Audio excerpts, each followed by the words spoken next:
लल्ला पालने में झूल रहे हैं, मन ही मन मुस्कुरा रहे हैं। बगल में दाऊ भैया भी हैं। वो भी अपने छोटे भाई को देखकर मंद मंद मुस्कुरा रहे हैं। आसपास खड़ी गोपियां उनकी एक झलक पाने के लिए बेताब हैं। उन्हें देखकर लाड़ प्यार कर रही हैं। कोई नजर उतार रही है तो कोई प्यार से उनके गाल सहला रही है।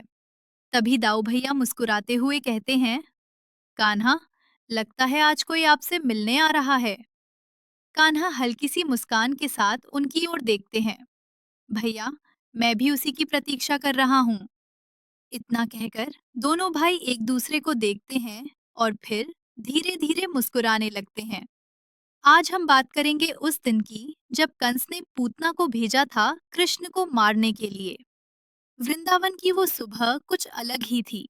हवा में मिट्टी की सुगंध थी, गायों की घंटियों की हल्की आवाज और नंद भवन के अंदर एक गहरी शांति छाई हुई थी।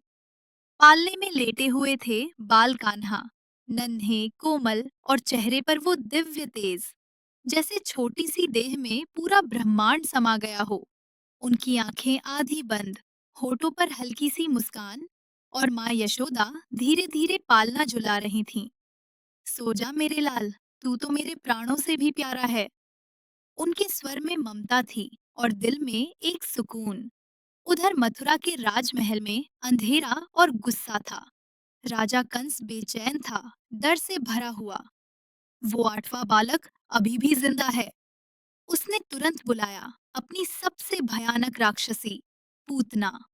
पूतना, जिसका नाम ही बच्चों की मौत का प्रतीक था, जो सुंदर रूप धारण करके निर्दोष शिशुओं को अपना शिकार बनाती थी। कंस ने गुस्से और डर के साथ कहा, जाओ और उस बालक को खत्म कर दो। पूतना के चेहरे पर एक ठंडी मुस्कान आई और वो तुरंत निकल पड़ी वृंदावन की ओर। वृंदावन की गलियों में आज एक अनजान स्त्री दिखाई दी। उसका रूप इतना सुंदर, इतना शांत कि देखने वाला बस देखता ही रह जाए।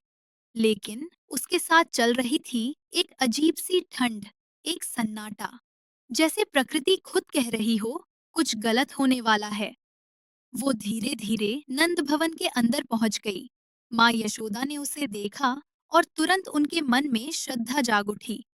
शायद कोई देवी आई हैं। पूतना ने मधुर स्वर में कहा, मैं तुम्हारे बालक को आशीर्वाद देने आई हूँ। और माँ ममता में इतनी डूबी थी कि उन्होंने बिना सोचे अपना लाल उसके हाथों में दे दिया।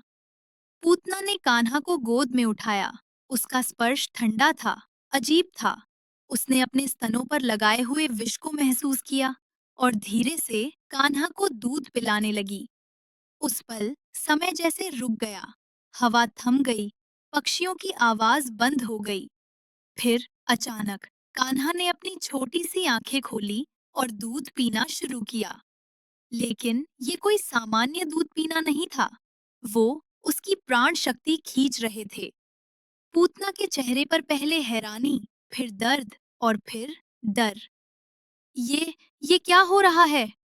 उसकी सांसें तेज हो गईं, आंखें फटने लगीं। वो चिल्लाने लगीं, छोड़ दो मुझे।